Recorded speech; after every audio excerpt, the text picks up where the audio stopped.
नमस्कार, श्री स्वामी समर्थ सर्वांना। आजच्या व्हिडिओमध्ये तुम्हा सगळ्यांचं स्वागत आहे। तर आजचा व्हिडिओ असा आहे की आता उद्या आहे रविवार, तर उद्या आहे भाद्रपद पौर्णिमा। ही पौर्णिमा झाल्यानंतर पितृपक्षाचा जो महिना पंधरवाडा आहे, तर तो पंधरवाडा चालू होणार आहे। तर या पंधरवाड्यामध्ये आपण आपल्या पितरांची सेवा तर करतच असतो। तर पौर्णिमेच्या दिवशी आपल्याला आपल्या घरामध्ये अखंड लक्ष्मी राहावी, आपल्या घरातील गरिबी संपावी म्हणून आपण पौर्णिमा आणि अमावस्या असेल तेव्हा मग काही उपाय करत असतो। कारण की अमावस्या आणि पौर्णिमा असेल तर त्या दिवशी जर आपण काही सेवा उपाय केले तर त्याचं फळ आपल्याला नक्की मिळत असतं। कारण की पौर्णिमा हा असा दिवस आहे की त्या दिवशी आपण जे सेवा करतो, जे उपाय करत असतो, तर त्याचं फळ आपल्याला माता लक्ष्मी देत असते आणि आपल्या घरामध्ये माता लक्ष्मीचा अखंड वास राहावा, आपल्या घरातील गरिबी संपावी किंवा आपलं एखादं काम आहे त्या कामामध्ये आपल्याला सतत अडचणी निर्माण होत असतील, त्या कामामध्ये यश येत नसेल, तर त्यासाठी मग आपल्याला एक सुपारीचा अतिशय प्रभावी उपाय करायचा आहे। आपण पौर्णिमेच्या दिवशी माता लक्ष्मीचे जर काही सेवा केल्या तर आपल्याला त्याचं फळ मिळत असतं आणि माता लक्ष्मी आपल्यावरती प्रसन्न होते।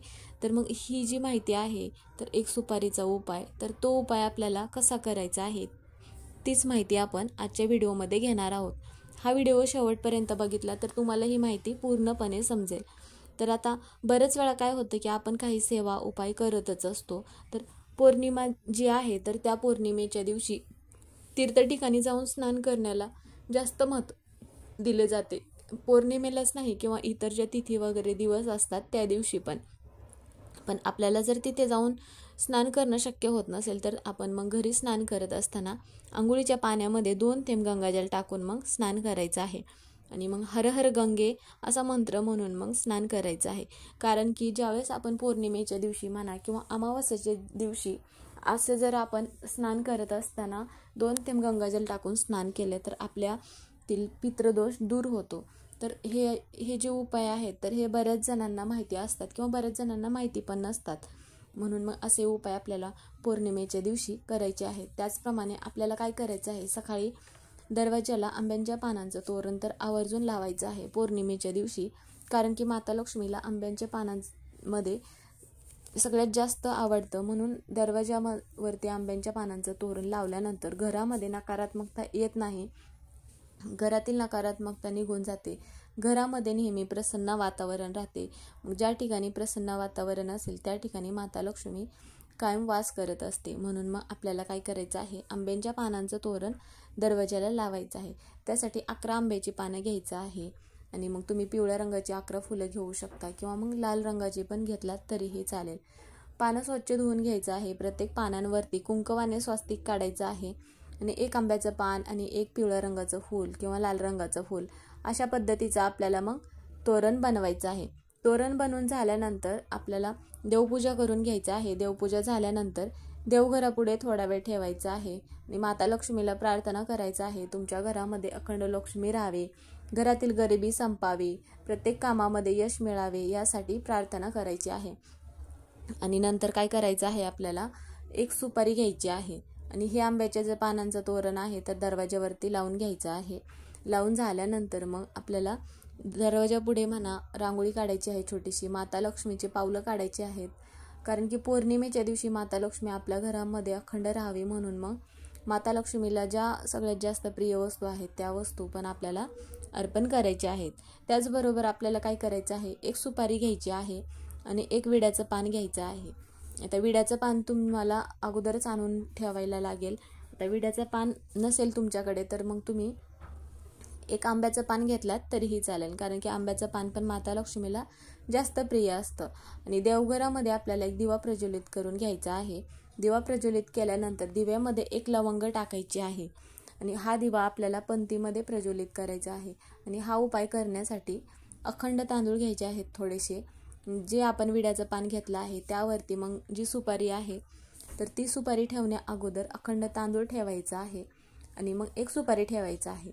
मग आता हे विड्याचं पान सुपारी कुठे ठेवायचं, तर एक प्लेट घ्यायची आहे, त्या प्लेटामध्ये कुंकवाने स्वास्तिक काढायचं आणि त्यावरती विड्याचं पान ठेवायचं, मग थोड्याशा अखंड अक्षदा ठेवायच्या आणि एक सुपारी ठेवायची आणि सुपारीवरती हळदी कुंकू अर्पण करायचं, फूल असेल तर फूल अर्पण करायचं आणि त्या सुपारीची आपल्याला पूजा करायची आहे। आणि ती जी सुपारी आहे तर म्हणजे तशीच प्लेट तुम्ही तुमच्या उजव्या हातामध्ये घ्यायचं आहे आणि माता लक्ष्मीचा कोणताही मंत्र म्हणू शकता तुम्ही, किंवा ओम महालक्ष्मी नमः, ओम महालक्ष्मी नमः असा मंत्र म्हटलात तरीही चालेल.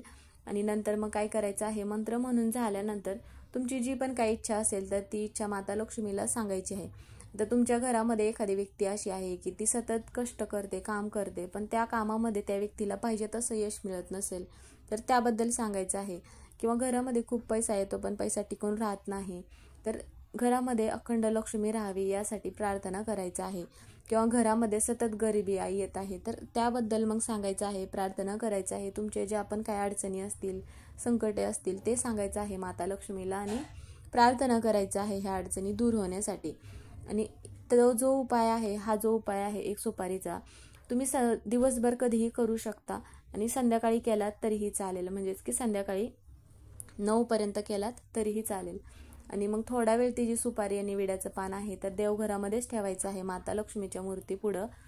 आणि नंतर मग काय करायचं आहे, थोड्या वेळाने आपल्याला एखादं देवपूजेमधलं वस्त्र घ्यायचं आहे, लाल किंवा मग पिवळ्या रंगाचं. त्यामध्ये हे जे सुपारी आहे, अखंड तांदूळ म्हणा किंवा एक विड्याचं पान किंवा आंब्याचं पान, तर हे सगळं मग त्या वस्त्रामध्ये आपल्याला बांधायचं आहे. आणि नंतर मग काय करायचं आहे, तिथून उचलायचं आहे आणि ते मग तुमच्या घरातील एखादी व्यक्ती व्यवसाय करते किंवा तुमचं एखादं दुकान आहे तर तिथे मग तुम्ही तिजोरीमध्ये ठेवायला देऊ शकता. किंवा तुमच्या घरासाठी जर तुम्ही हा उपाय करत असाल, घरामध्ये पैसा टिकून राहत नाही त्यासाठी जर हा उपाय करत असाल तर घरामध्ये तिजोरीमध्ये पण तुम्ही हे जी पोटली बनवलेली आहे तर ते ठेवायला देऊ शकता. तर हा उपाय केल्यामुळे काय होईल की आपल्या घरामध्ये अखंड लक्ष्मी नांदते, घरातील गरिबी संपते, तुम्हाला प्रत्येक कामामध्ये यश मिळते. म्हणून मग आपल्याला हा उपाय पौर्णिमेच्या दिवशी आवर्जून करायचा आहे. आता हा उपाय कोण करू शकतं, तर ज्या महिलांना मासिक धर्म नाही त्या महिलांनाच हा उपाय करता येईल. घरामध्ये सुतक असेल तर मग घरामध्ये कोणत्याही व्यक्तीला हा उपाय करता येणार नाही. त्यावेळेस मग पुढील महिन्यात जी पौर्णिमा येईल त्यावेळेस पण तुम्ही हा उपाय आवर्जून करू शकता. त्याचप्रमाणे आपल्याला काय करायचं आहे की आता पौर्णिमेच्या दिवशी बरेच उपाय केले जातात की एक खोबऱ्याची वाटी आपल्याला घ्यायचं आहे आणि त्या वाटीमध्ये दुहेरी वात लावायची आहे आणि त्यामध्ये मग आपल्याला 2 कापुराच्या वड्या टाकायच्या आहेत आणि त्यात आपल्याला हा जो दिवा आहे तर देवघरापुढे आपल्याला प्रज्वलित करायचा आहे. आणि मग ती खोबऱ्याची जी वाटी आहे तर उचलून घ्यायची आहे आणि ती आपल्या घराच्या प्रत्येक कोपऱ्यामध्ये फिरवायची आहे आणि घराच्या बाहेर जायचं आहे. आणि ती जी वाटी आहे तर घराच्या दक्षिण दिशेला ठेवायची आहे, म्हणजे बाहेरच्या बाजूने ती वाटी आपल्याला दक्षिण दिशेकडे तोंड करून ठेवायचं आहे. आता हा दिवा जर विझला तर मग दुसऱ्या दिवशी काय करायचं आहे, तर दुसऱ्या दिवशी मग ती खोबऱ्याची जी वाटी आहे तर आपल्या एखाद्या निर्माल्यामध्ये तुम्ही टाकायची आहे किंवा मग तुम्ही एखाद्या ठिकाणी पुरून ठेवू शकता. तर असे केल्यामुळे काय होते की आपल्या घरातील दोष दूर होतात, घराची प्रगती होण्यासाठी मदत होते. तर मग हा जो एक सुपारीचा आणि एक नारळाचा उपाय आहे तर तुम्ही म्हणजेच की नारळ म्हणजे खोबऱ्याच्या वाटीचा तर आवर्जून करायचा आहे. ज्या तुमच्या अडचणी असतील त्या दूर होतात आणि घरामध्ये अखंड लक्ष्मी नांदते. तर आजचा व्हिडिओ हा इथेच संपला. व्हिडिओ आवडला तर व्हिडिओला लाईक करा, चॅनलवर नवीन असाल तर चॅनलला सबस्क्राईब करा. कमेंटमध्ये श्री स्वामी समर्थ किंवा ओम महालक्ष्मी नमः हे लिहायला विसरू नका. व्हिडिओ पूर्ण बघितल्याबद्दल धन्यवाद.